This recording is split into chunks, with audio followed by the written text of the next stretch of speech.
Ben Winder, James McKnight, also known as Misspent Summers. Welcome to the Downtime podcast for the first time as a full Misspent crew. How's it going?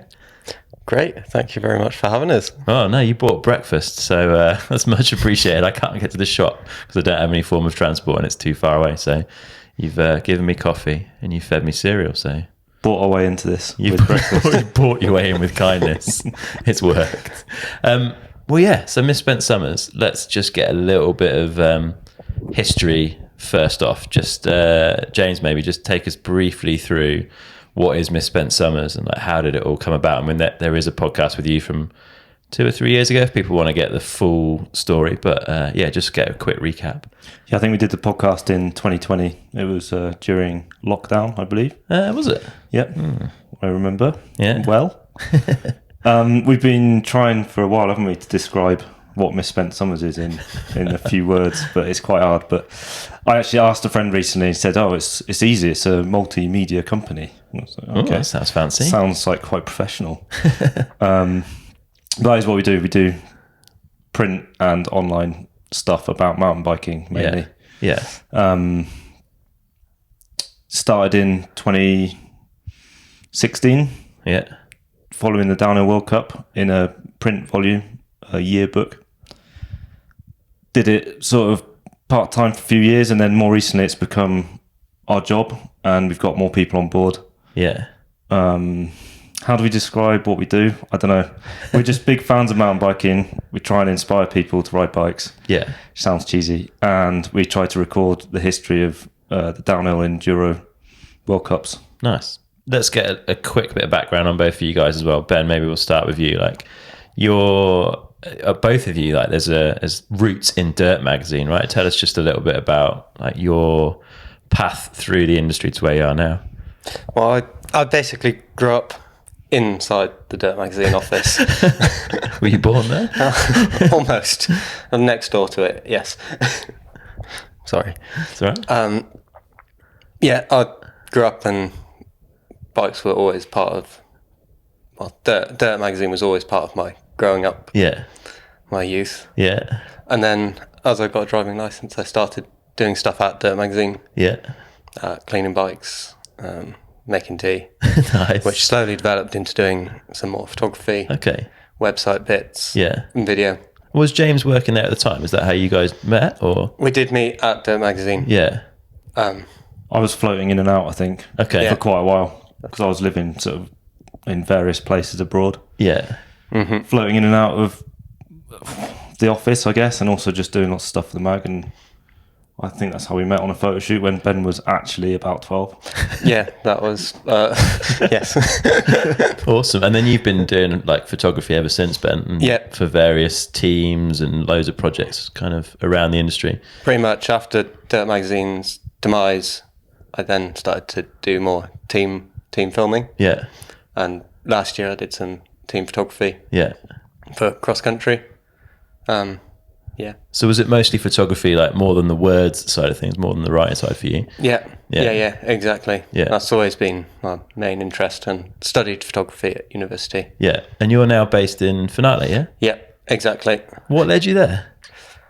Oof, mountain biking, the Okay. endless summer, pretty much. Yeah, perfect season all year long. Yeah, I was living in the Alps for a little bit before, Okay. but the winter was a little bit grim there. Yeah. Fair enough. James, yeah. what about you?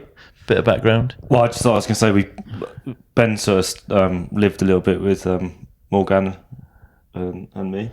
Yeah. And we might have put him off for the winter a little bit with cross-country skiing. And he just ran away. Fair enough. Went somewhere warmer where he doesn't have to ski. Yeah. Sorry, background, did you say? Yeah, just a bit of like the Dirt history and then how you've ended up kind of where you are. Yeah, I mean, I grew up riding bikes, did a ton of downhill racing and then a bit of enduro racing. Did 1 or 2 cross-country races in my dark past. Yeah. Full lycra? No, flat pedals and just like a t-shirt. Yeah, good work. Then did mountain bike guiding to sort of supplement everything that I was doing, and so I could travel around and be a bike bum. Yeah. Did a lot of writing as soon as I sort of left school and was traveling a lot. I was just trying to write stuff for various websites, and that turned into doing stuff for Dirt Mag. Still do stuff for various other websites and things like that as well. Really like writing, that's my thing. And riding bikes. Yeah. That's about it. What else do I say? So your partner's Morgan Shah. Yep. Also fairly good at bikes. Much better than me at bikes. Yeah. How did you guys meet and then end up living where you are now?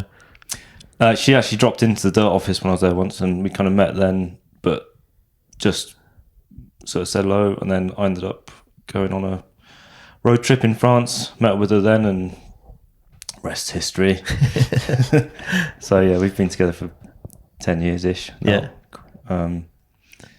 And yeah, it's pretty amazing to live with someone like that who's a professional athlete, having tried to do some mountain bike racing myself, just to see the difference between what my attempt at racing looked like and how someone does it properly. It's always pretty humbling. Yeah, I bet. Pretty inspiring. Pretty motivating as well. Nice. And you live in the French Alps now, like sort of between Chamonix and Leger, is that right? Yeah, so we live up on the top of a hill, about 40 minutes from Chamonix, 20 minutes from Samoin. Yeah. 20 minutes from Leger, so we've got tons of good riding on the doorstep.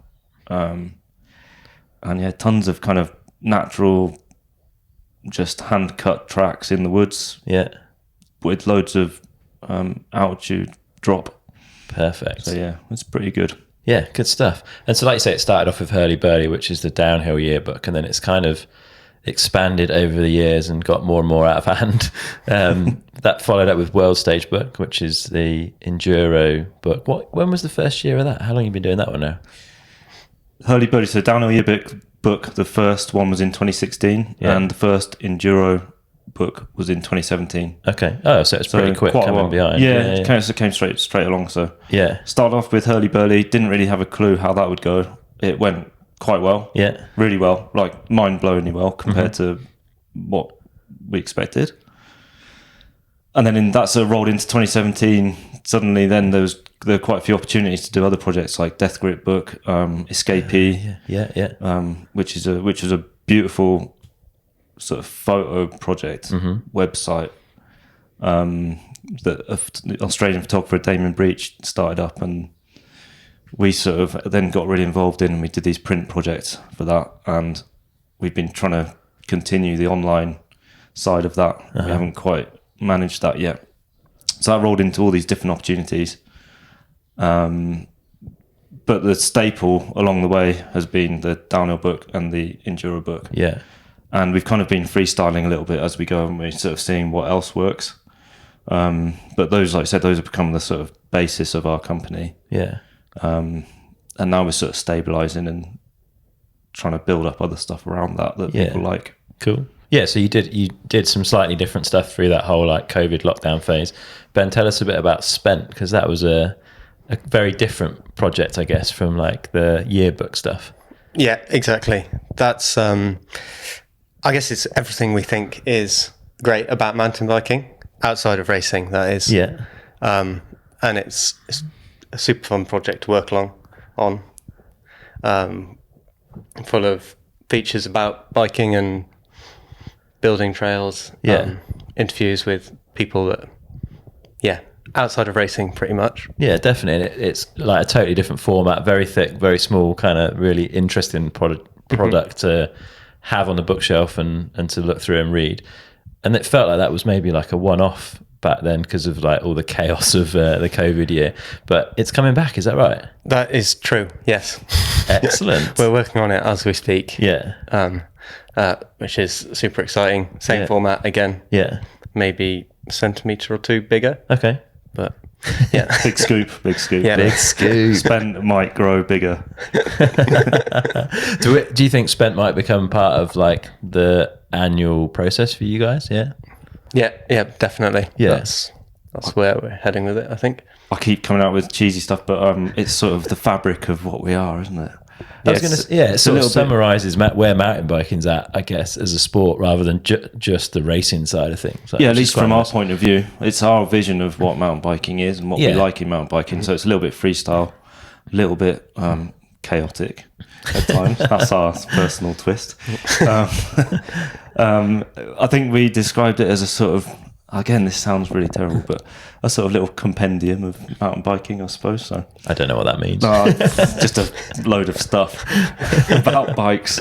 But yeah, I guess like we both, we were kind of like embedded in that whole dirt thing and grew up with it and inspired by it, and that's probably influenced our vision of mountain biking a lot. Yeah. So that's carries over to Spent a bit, but then we've also got our own twist, I suppose, to it. So it's a little bit freestyle, isn't it? And there's definitely like a feeling of dirt aesthetic coming into it, but it feels like it's dirt 2023 rather than like taking dirt. What year did dirt finally finish? 2015. 15. That's 7 years ago. April. 8 years ago. Well, you remember it's ingrained, right? Yep. A sad day. Can remember the meeting. Yeah, that must have been pretty horrible. A few tears were shed. Yeah, I bet. It's a big deal. It's pretty horrible. A massive loss. I think there's still a lot of people that feel that loss from the sport and the industry. But yeah, it's cool to have something back in print. It's a funny thing as well, going on a total tangent here, but obviously the bike industry is in a bit of a funny place at the moment with too much stock of stuff and people getting laid off, and same in even like, it's not really related to that, but in the media side of things as well, keep seeing people getting let go and things like that. Yeah. And we've kind of experienced that with the dirt thing, where a suit comes down from London and calls up a meeting and tells everyone that they're fired, or that the thing that they do doesn't exist anymore, which in effect everyone's fired because of that. It's pretty horrible. Pretty brutal. So yeah, kind of seeing that in the bike industry a bit at the moment. And feel for those people who might have lost their jobs recently. Yeah, totally. There is a lot of it going on. Has it impacted you guys much, or has it been pretty consistent? It's hard to say because, obviously the way it might impact us is advertising revenue. Yeah. Because our books, we're about 50-50 with advertising revenue and sales of stuff, I guess. Okay. Kind of like product sales. Product sales, yeah. So we do sort of rely on that. It's not our goal. Our goal would be to be completely funded by people buying our stuff, I think, because we want to be as independent as possible. But at the same time, we want to provide something that's affordable. Yeah. That's why we have advertising, because otherwise it would just cost a ridiculous amount for someone to buy a book. But it's hard to say because we've got lots of... Our company's been developing over the years, so we've grown. Maybe we would have grown more and had more advertising if the industry was in a better state. But so it's hard to say because it's got better for us. It hasn't got worse. That's good. Yeah, so. It's really good. Yeah. How big is the team now, Ben? Because it was just the two of you for quite a long time, trying to just make it work, and also doing other jobs. Like you were doing a lot of photography, James. You were writing for many other people as well. So it was a bit of a part-time thing, but that started to shift, eh? Yeah. So it's been for quite a long time. It's been myself and James doing the things behind the scenes and actually controlling or organising what happens. But there's always been quite a few designers that we've been working with and the photographers and writers. Yeah. But now it has developed into quite a lot of regular work for the designers. Yeah. So we have three that are almost, pretty much part-time. Yeah. We've got Marcella now.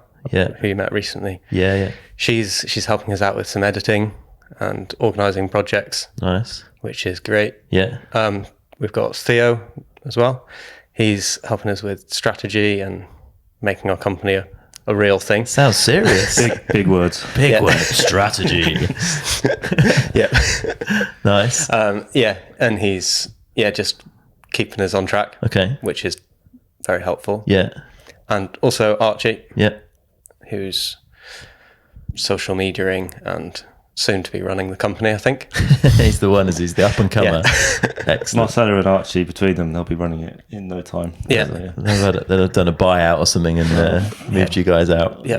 They'll just be like, this thing's hopeless with these two at the helm. Yeah, we'll see. Yeah. So that's a pretty big crew now, yeah. How does that feel? Because you've gone from very much a passion project, I guess, like making your livings kind of elsewhere, to something now where you're pretty all in on it, I suppose, and you've also got like, I guess, a responsibility to those people to like keep the work coming in and keep the wolf from the door, so to speak. Yeah, well, it's super exciting. I mean, that's coming to the events this year is the first time we've done it solely for Misspent Summers. Yeah. Which is that's a massive step, and just we can lurk around. Well, yeah, because last year you were running around, you were shooting for the Canyon cross country team last year, literally running around all weekend trying to get all the shots, exactly, and cramming Misspent Summers bits here and there. So yeah, so after editing all the photos, I'd then be writing something or replying to emails. So this year it's much more. Not much more, a little bit more relaxed. Yeah, and it's showing, I think, in the content. So, yeah, you've definitely, I think it started last year a bit, but this year you've really gone all in the way that you sort of support and cover the whole World Cup series. Give us a bit, James, maybe some insight into like what it is you're trying to do there, because if people aren't already following that and subscribing to the newsletters and stuff, there's loads of great stuff in there. I think with most of what we do, we kind of just do it because we want to, or it's something we want to see that we can't find elsewhere. Yeah. And then that accidentally becomes part of what we actually do all the time. Yeah, you just create more work for yourselves, basically. Always. Yeah, we love rods for our backs. Yeah, so I mean, it's a funny one because we sort of keep diversifying, and then, like I said, the downhill and enduro books always remain this kind of base of our company. And like we said, what we do on our bikes ourselves is adventures, riding bikes, having fun, messing about. We're not into like racing or being competitive when we go riding, I don't think. Maybe Ben is a bit, but well, his future marathon career. Exactly. Yeah, we'll talk about that later. But as fans, we're massive fans of downhill racing, enduro racing, cross country racing.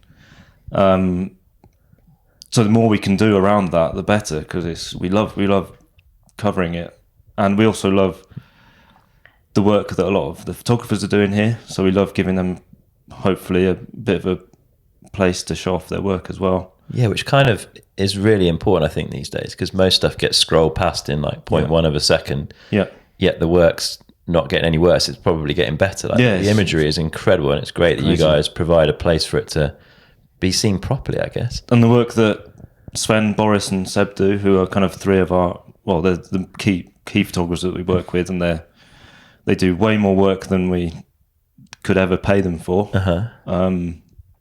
Their work's absolutely ridiculously good. Yeah.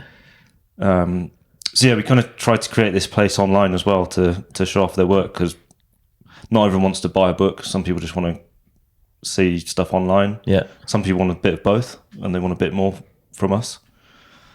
So yeah, we started doing these newsletters and online zines that we call them last year, which is basically a roundup of, well, the newsletters go out before an event, and they're kind of notes about what's happening and a little bit of insight and trackside gossip, that sort of thing. But beautifully designed. It's not just like a written thing. You've got all the design and the imagery and everything in there. It looks like a page from a magazine. Everything that we do, we try and make it efficient and easy, but we just can't, because we just want to make it look really good. Yeah. And we want to do justice to everyone's work.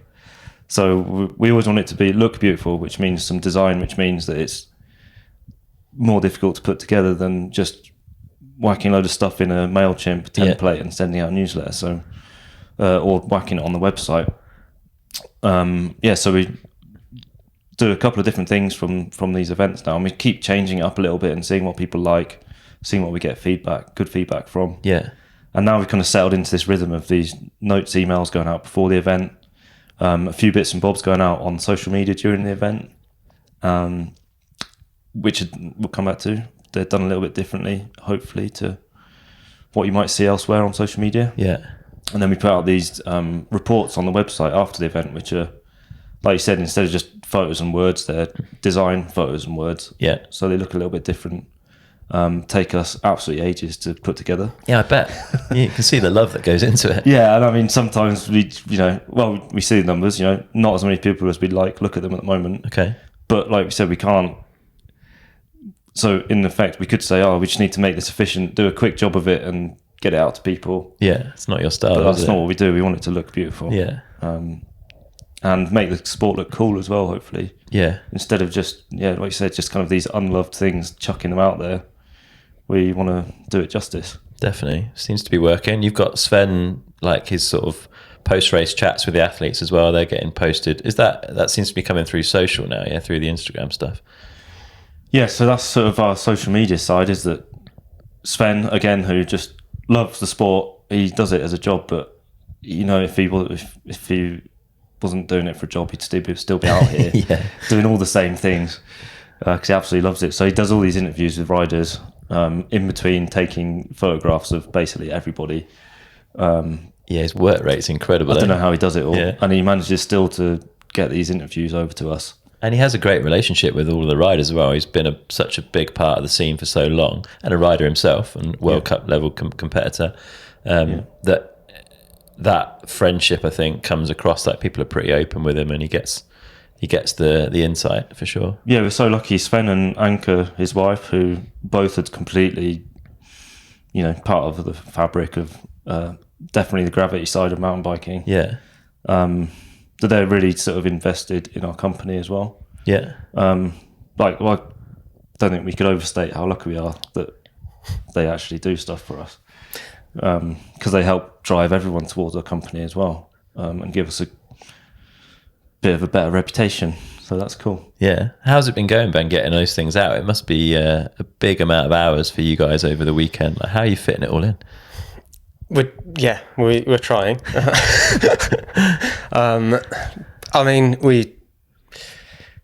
It's much less work for us than the photographers. Okay, yeah, We just received a message from Sven, and he was in bed at 5:00 this morning. and up And shooting I again think on the his- hill at 8:30. His Yeah. message came in at 7:00, so Yeah. 2 hours sleep for him.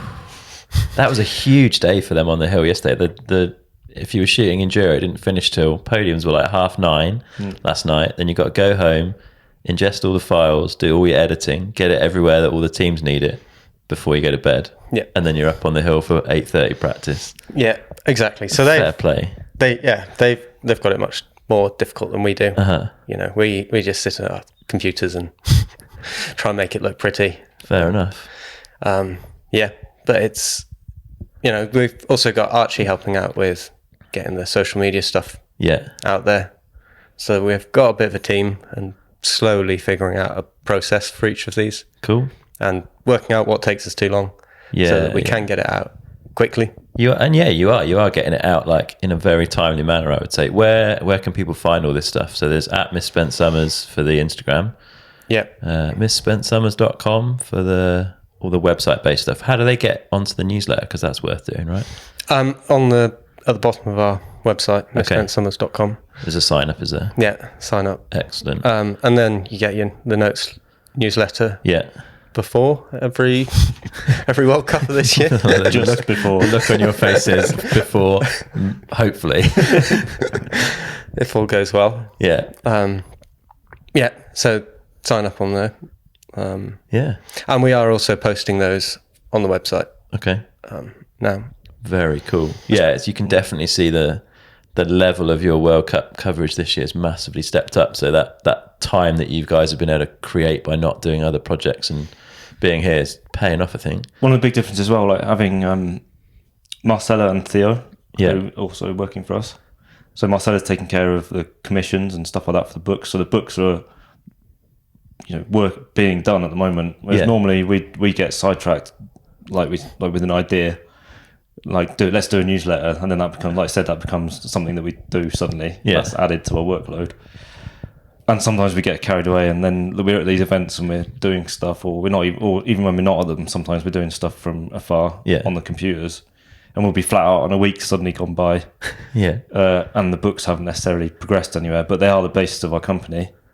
And the difference this year is that they're actually Marcella's actually doing them. Yeah. So while we're getting distracted continually, like we always do, she's keeping it pro and making sure that all the commissions coming in, talking to like all the contributors, so loads of writers who are at these races or contributing to other books like Spent or EP that we do with you. Yeah.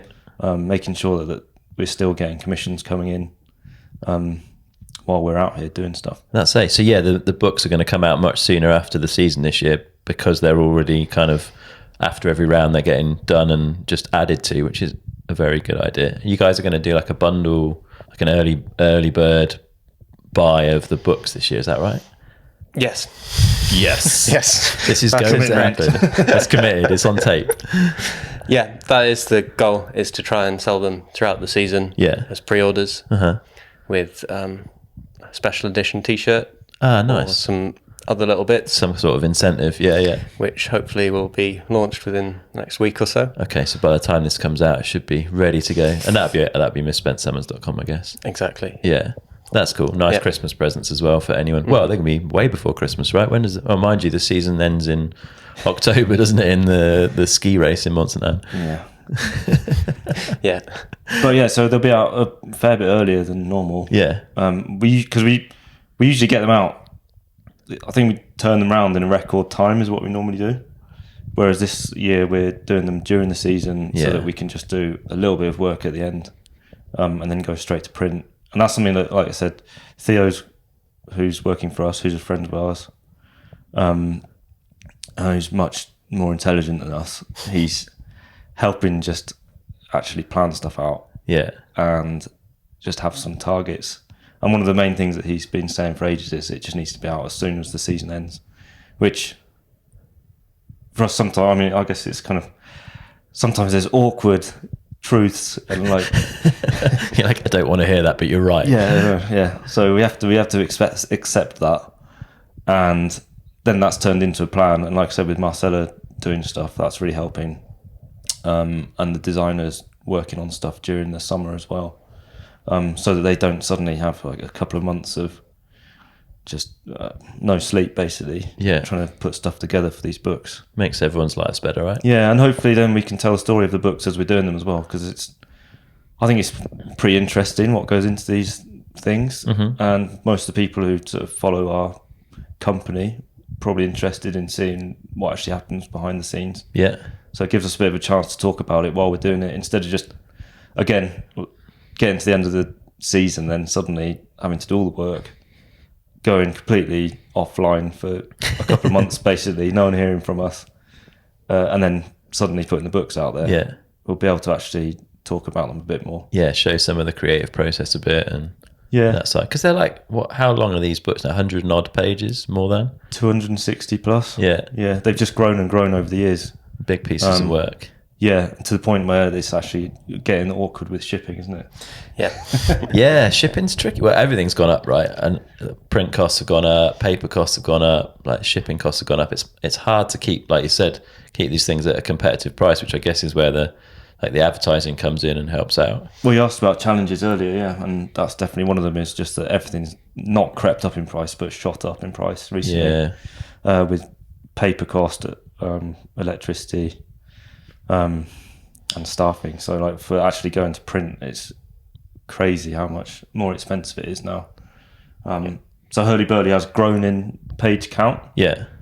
So that's part of why it's crept up. Well, part of why it's more than it was when we first started doing it, but I think it's triple what it was 3 years ago. I think we worked out, wasn't it? For Whoa. print. So yeah, massive increase. It's a huge change. And yeah, you guys aren't like looking for the cheapest possible printer, aren't you? Doing it like with people that are, doing a good ethical job and all of that sort of stuff. So yeah, we care about that. It's got to fit into our vision of how stuff should be done. It's got to be competitive pricing, but not cheap. yeah, We're not going for cheap. We're going for best price. We work with Cambrian printers in Wales who are really good for that. Great quality to price. yeah, nice. So, yeah, there you go. And you pay your contributors properly as well, right? There are quite a lot of, I guess it's a competitive market, right? It's a cool thing to work in mountain biking, and lots of people are willing to, give photographs or writing or whatever for nothing or very little. But you guys always go out of your way to make sure you're paying people properly, I think. Yeah, totally. Yeah. I mean, we'd of course like to pay people more as well, because we think the work that they do is incredible. Yeah, and it they're is, yeah. best in their fields. Yeah, But yeah, we try our hardest to pay as much as we can. yeah, doing things right from the start. So we've started just being indulgent and paying ourselves a little bit this year as well. No way. Yeah, For the first time. That's also part of having someone cleverer than us Okay. come in and just Is tell this us Chris that- from accounts? Chris from accounts is helping a lot as well. Chris Davey, thank you, Chris. But also, yeah, Theo's sort of telling us that we need to treat ourselves with a little bit of respect, probably as well, instead of working ourselves to the bone. Because if we want to be able to pay all these great contributors, we've got to be able to keep doing it long term. Yeah, and for sure. Build on a plan, build an idea. So, yeah, just trying to make it a little bit more of a real company without losing the reason that people want to work with us and want to buy our stuff. And that's where Theo's come in to help with that. Yeah, to try and keep what Misspent Summers is all about, but Exactly. but make it more professional. Is that the right word? I don't know. No. Yeah. no, we don't want that. Hopefully more long lasting. Long lasting. I like that. That's the goal. So we don't just end up burnt out and Yes. unable to continue. Yeah. Fair comment. Like I said, I think at the start we've read quite a lot of stuff about media and stuff, and it's like, if the place that you want to work for doesn't exist, you create it yourself, which is how we've accidentally started running our company. And like you said, having a bit of actual responsibility to people. And I think at times we've kind of come in late, got work from people, they've rushed it out, and then maybe we've struggled to sort of, I don't know, we always respect people with their pay and stuff like that, but as much as we can, but sometimes it's a little bit of a mess. So, and if we want people to be able to do this long term, we have to sort of be a little bit more professional. I mean, if we want all the people who contribute to our stuff to be able to do what they do, we've got to be able to pay them well as we can and as long term as we can, so that they can rely on us a little bit as well. So yeah, definitely know that the work's coming, and because otherwise people will pick up other work, right? And you lose the people that you really want to work with. Yeah, and we totally understand that, and that's what I guess that's probably what everyone's fear running a company is, that they're best people, or which in our case is everyone who works for us, because they're all amazing. They go and do other work, and even if they love what we do, if we can't pay them and they need to eat and pay their rent, then you can't blame them for doing that. So we're trying to build it into a little bit more of a real company so that we can actually give them some reliable pay. Nice.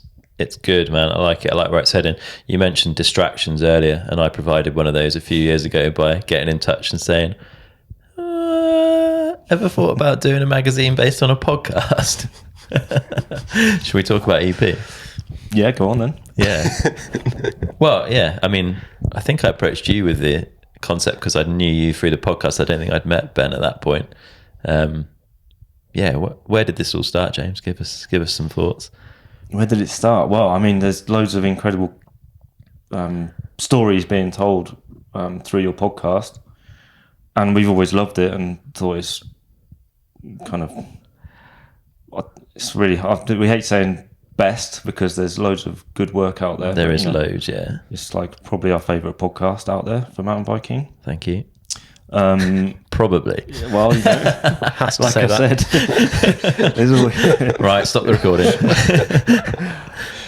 No, we don't want to offend anyone. It's absolutely brilliant. Yeah, there is loads of great mountain bike podcasts. Stuff, yeah, you the way that you research your stuff and present it, let the people that you're interviewing tell their story, and you just dip in with a little bit of information or little prompts. We've really respected that, and it's so pro. And I think you aim for doing this the best you possibly can, and you're probably very similar to how we do stuff. So I guess it was kind of a bit of a dream, wasn't it? Before you actually asked, it was like, if we could do something with any podcast, it would be with you. Nice. And then you mentioned doing a print collab. And that's kind of probably what we had in mind anyway. So it was a no-brainer. And that was basically taking the sort of whole sort of subject of Downtime podcast and turning it into something in print without just transcribing interviews. Yeah. It's taking a little bit from what you do and turning it into a little bit more in print. So offering someone a bit more if they love the podcast already. Yeah, or if they love gravity-based mountain biking, I think, like, Exactly. even if you don't listen to the podcast, hopefully it provides something fresh in the like gravity mountain bike content. I hope so, yeah. area. And also, there's not that many.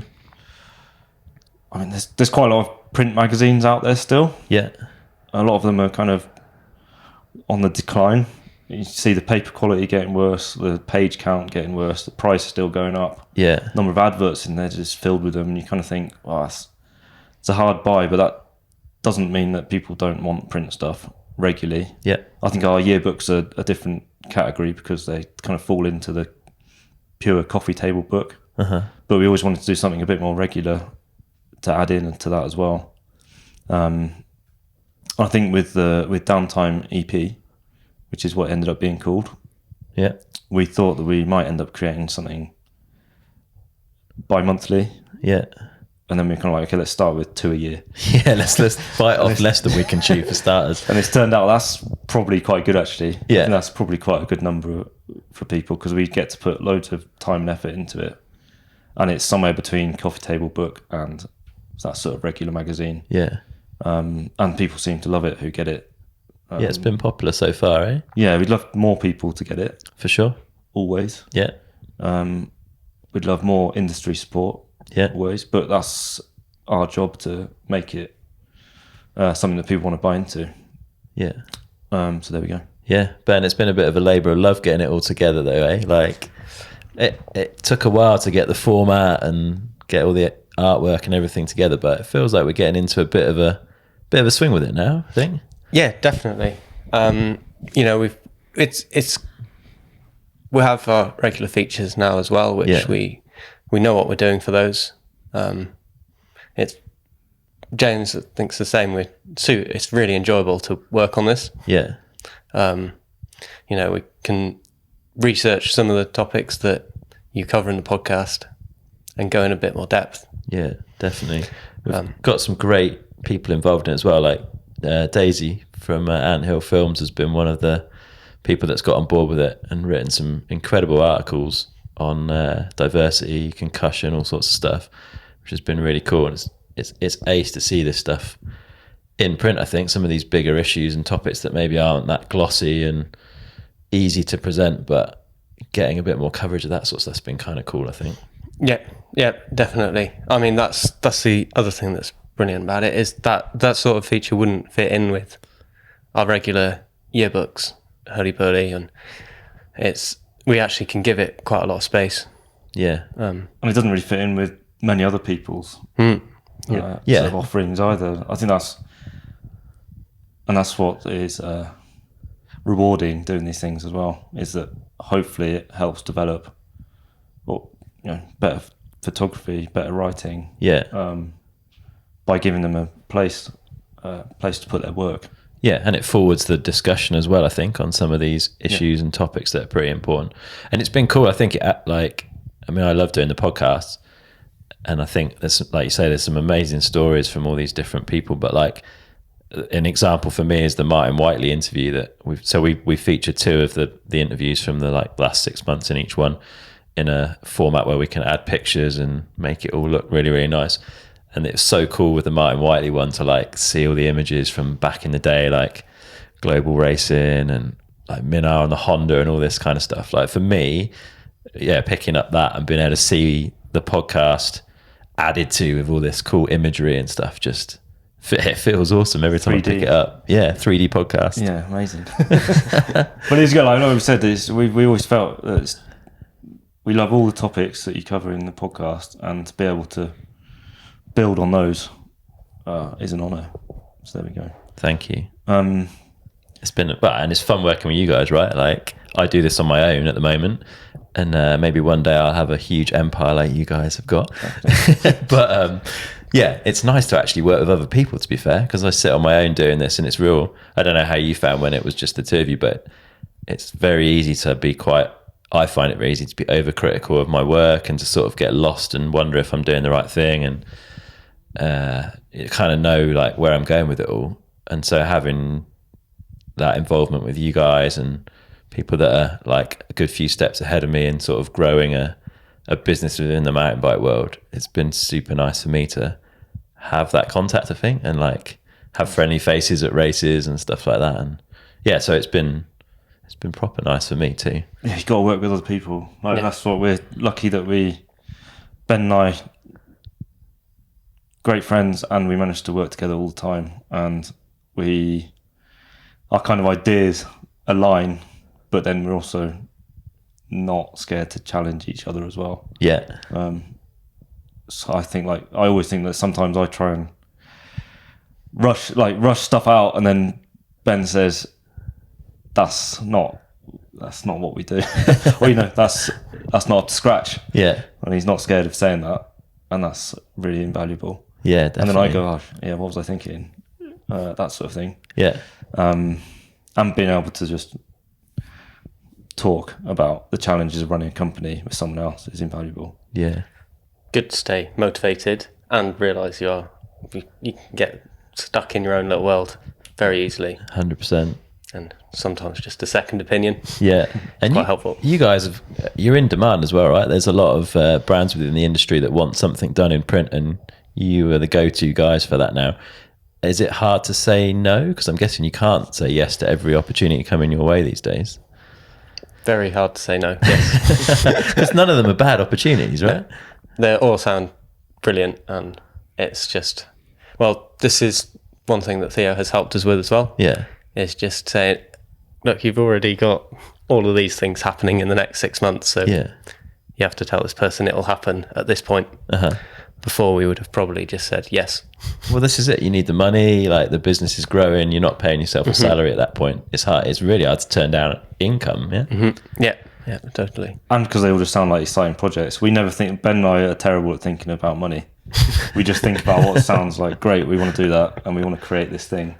And we just dive straight into it. And then, like we said, other projects, then, well, they don't really get put on hold. It just all turns into night shifts, doesn't it, for eternity? Yeah. And like we said, we need to actually make what we do sustainable so that we can keep contributing to people's livelihoods. Yeah, I feel like I'm in that position at the moment. Like all of last year, everything I got asked to do just got better and better. So it's like there's never a point where, oh, that's not a particularly amazing opportunity, I'll say no.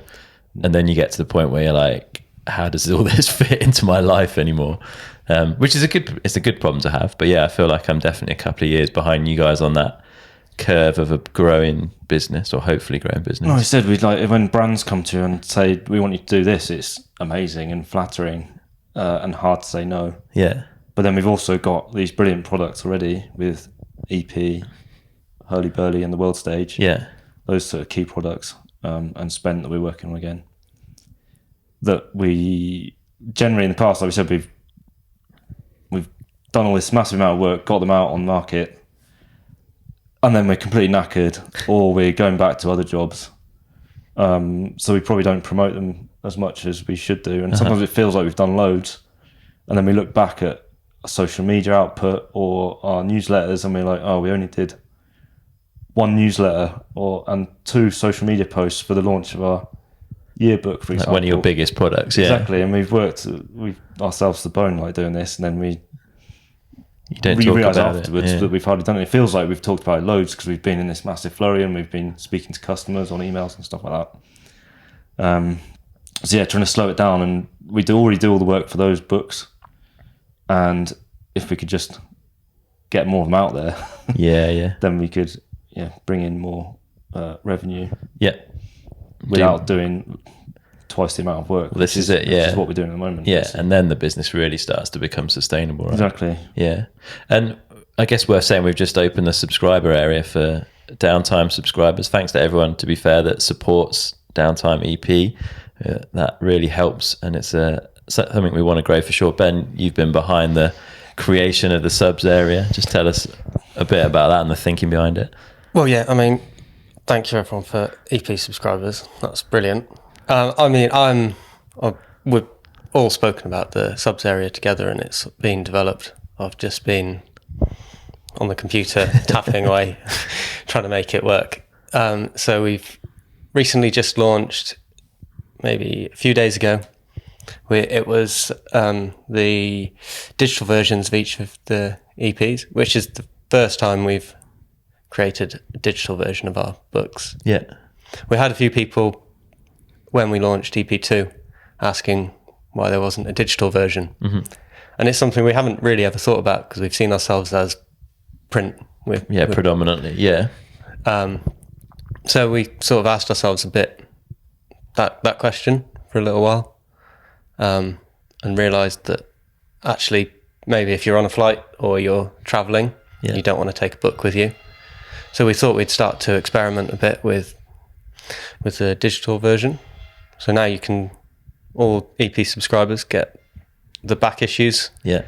So even if you join now and get EP3 through the post, you'll get access to 1 and 2 digitally. Yeah, exactly. Yeah. There's a few downloads as well available. Yes, I have the backdrop on my computer right now. Thank you. Yeah. And also there's just some exclusive offers of everything Misspent Summers. Yeah, super nice. All the merch, all the books, everything from the history of Misspent. Yeah.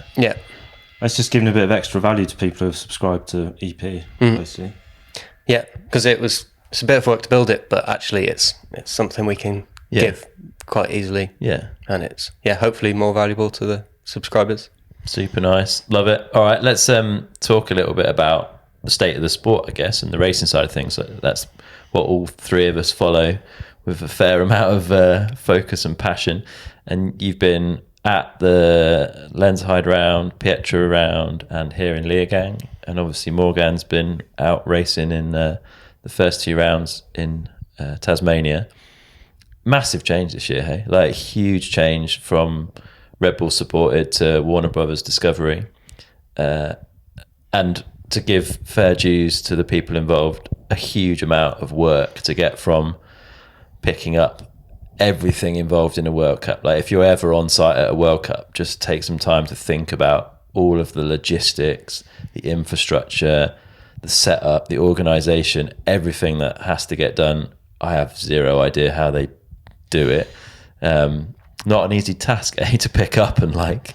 We were just looking at some of the banners up in the finish area here in Leogang the other day that go all around the finish area, and we were thinking that's got to be done for every event for the whole year, however many events that is. Yeah. Can you imagine that? Just that one thing, just one that seems trivial, just putting up some banners, but you've got to have the right length of banners with all the right branding on them, produced on site, put up in place. That in itself sounds like too much an overwhelming task. Yeah, and that's just some banners with their logo on them. Yeah, and you think, oh my god, so much stuff. We don't envy them in the slightest. I wonder how many staff they've got on site here. It must be into the hundreds just to get all that done. I hope so, but I mean, yeah, definitely. Yeah, but it definitely seems like all of them are working, doing sort of several roles. They've all got various different hats on. Yeah. All looking like they could do with some sleep. Probably do with some sleep. But all obviously really invested personally in it. Yeah. Because they're doing that, and even if they're telling us that they're a bit tired and stuff like that, everything's getting done. Yeah. And we were in Lensheide last week for the first downhill round and cross-country round, second cross-country round. And from where we were standing, the event was slick, exciting, everything happened as it should have done. Mm-hmm. There was a couple of little schedule changes during the week, but apart from that, it was amazing. Yeah. So hats off to them. Yeah, it's a good start for sure. I think there's definitely some big improvements to be made, but I said earlier, it feels like all the infrastructure is in place, like all the screens and everything on site look really good.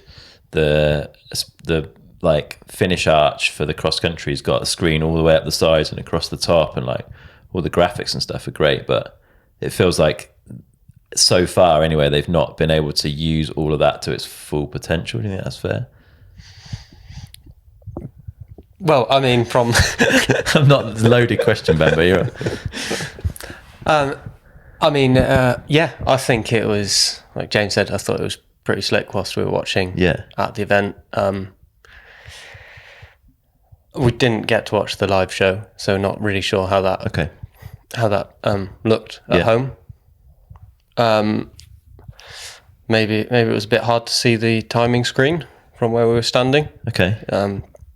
But I think it was good. Yeah, it's definitely a good start. We were at the Enduro finish last night. Finished at the bottom of the downhill track, which is kind of a cool idea, I think, to get everyone there. And it was reasonably well supported, I think, considering it was a Thursday evening and quite late. I guess most people that are working are not here yet and will come at the weekend.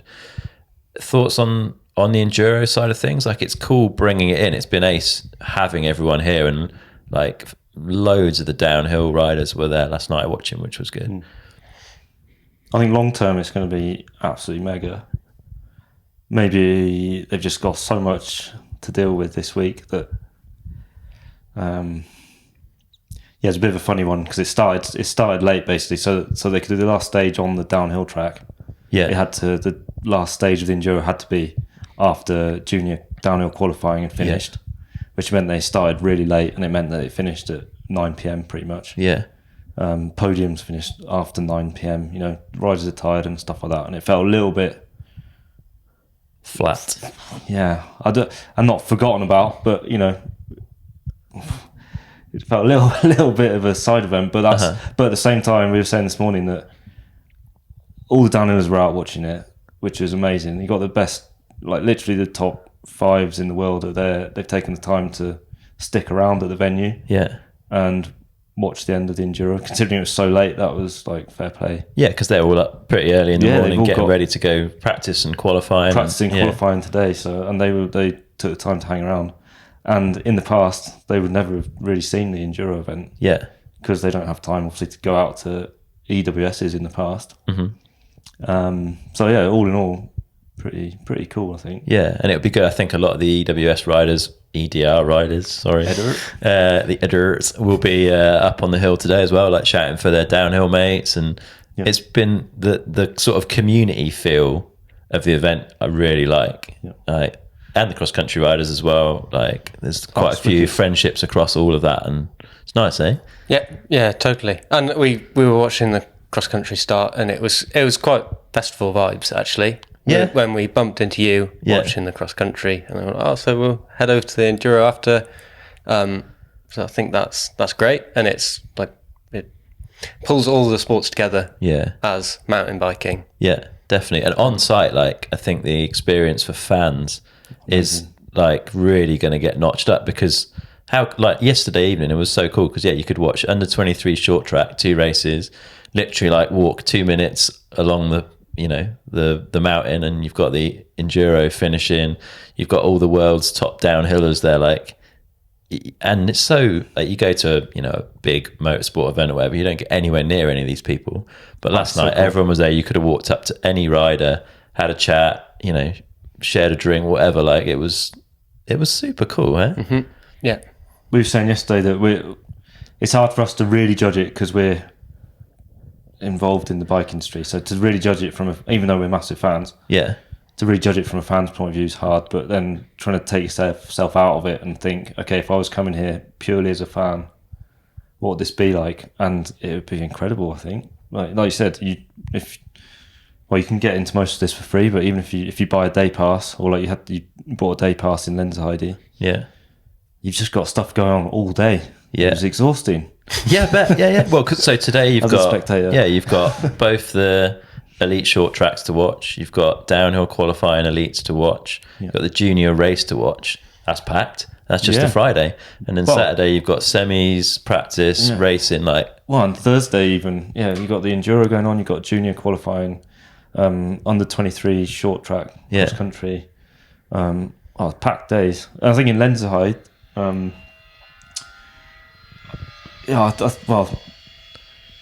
Like you said, we were only there for Friday, Saturday and Sunday, so we didn't have the sort of junior qualifying day, but just Friday in itself was packed, wasn't it, with stuff. With the elite short track cross country, downhill qualifying, junior finals, bonkers. And then Saturday with the new semi-finals in downhill plus finals. We got stuck in one position, didn't we? Because we had a good spot in the finish area for semi-finals. And then we were like, oh, we don't want to move, and it rolls straight into finals.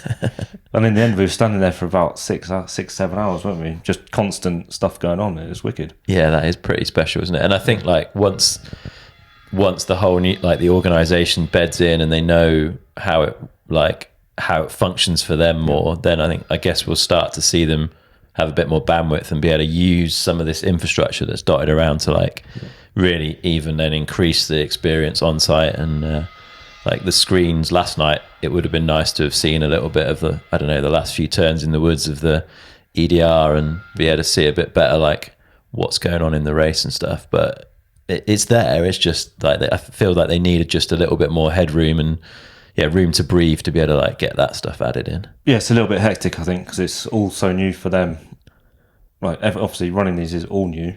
Yeah. ESO are obviously track record of running really good events with EWS. Yeah. And various other things.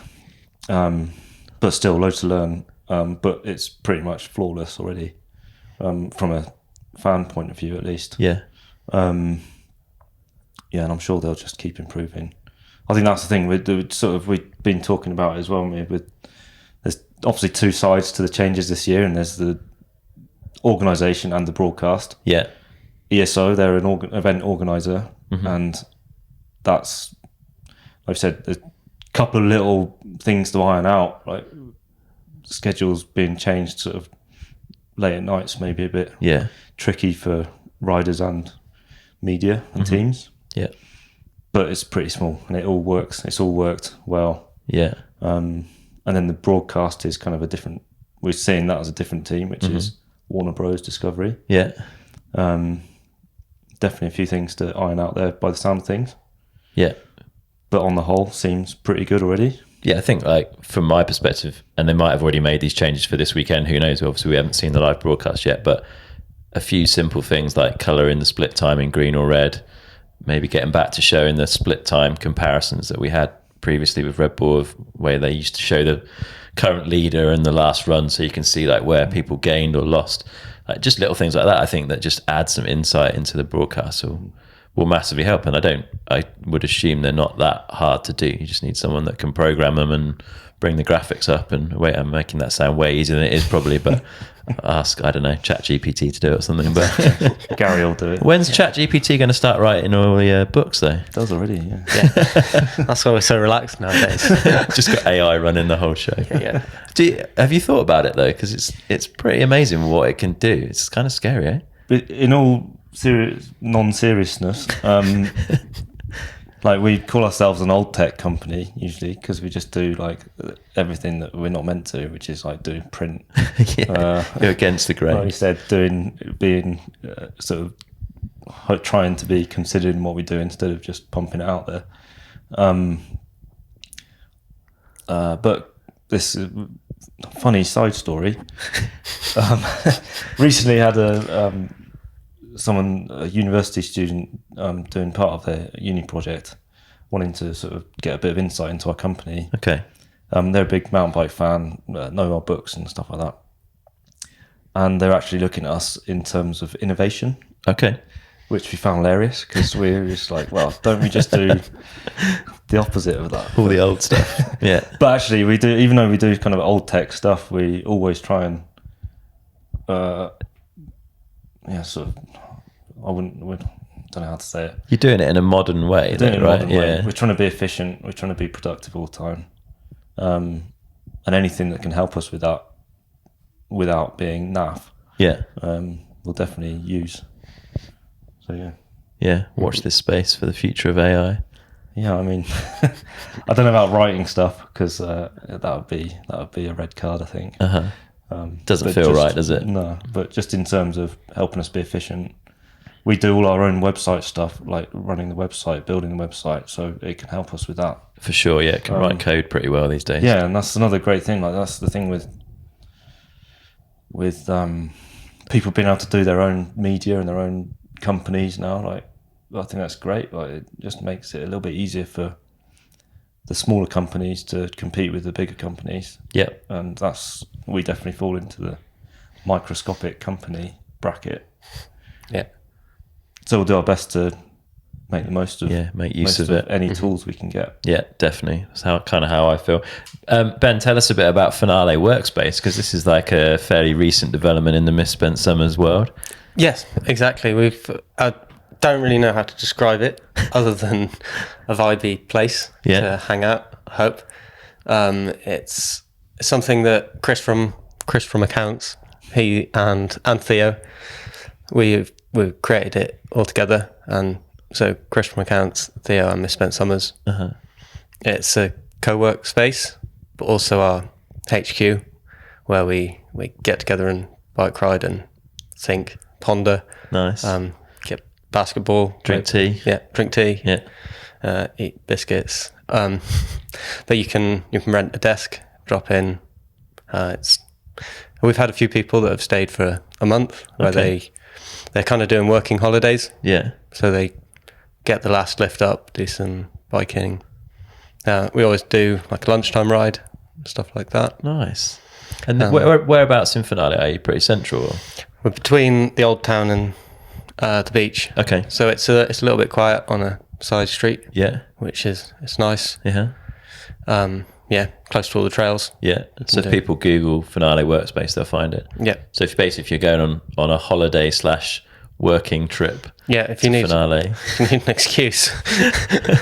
It's a good place that you can rent a desk and still do some work whilst you're away. Nice. And you got all the misspent stuff in there. I guess if people are on holiday in Finale and they want to grab some print or merch or whatever. Yeah. Yeah. Exactly. Yeah. We've got a bookshelf with all of our stuff and clothes rail, and just loads of other magazines that we think are cool as well. So sofas, just to hang out. Nice. We've had a few people just coming in and say, "Can I just come and read the old dirt magazines?" And someone just sat on the sofas for the afternoon and read some old dirts. That's pretty cool. It's nice to have the space though, isn't it? To have people that love what you love kind of come and hang out. It's pretty special. Yeah, and we meet super interesting people as well. Yeah. And you've had a few professional riders through as well. Like quite a lot of people now come to Finale for a bit of training. So yeah, seen a fair few swing by. Yeah, they drop in, say hi, want to just have a look at the office. We have all the books printed up on the walls as well. As we work on them, we get all the pages printed out so we can see how it all flows together. Yeah. So would you potentially get a sneak peek of some of the yearbooks if you went this summer while you were in Finale? Yeah. Exactly. Yeah. If you want a top secret sneak peek, it's the place to be. No photos in the meeting room, but is that no cameras allowed? Yeah. Top secret. Cool. What else is going on? Any other like future plans for Misspent Summers that you guys want to talk about? Anything you want to share? I think going back to EP, Downtime EP, something I wanted to say earlier and forgot, was that kind of part of the goal of that is to, part of the goal at the start as well and throughout is that you have like a fantastic audience of people who love your stuff. We wanted to give them something in 3D. Yeah. And also something to buy into, that they can get a physical sort of product back from it. And what we want to do is the dream would be that actually supports the podcast a bit as well in the future. It's not really profitable at the moment, but if we get more subscribers to it, and more subscribers means more industry support as well, then it will actually help just sustain the podcast. Yeah, definitely. So that's a tangent that I wanted to say. I'm kind of keen to sustain the podcast, so I buy into that. Cool.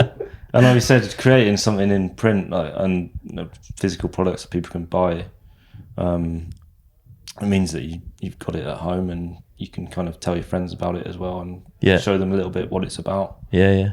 So there you go. Definitely. And it's also really nice for like to see how stoked everyone that is somehow involved in it, like both the contributors but also the riders, like they see so many photos of themselves on social media and all that sort of stuff, but it's amazing how stoked they are when they actually see something in print. Like quite a few riders have got in touch to say how good it is and like they're super stoked to be involved. So just that element of it's really nice.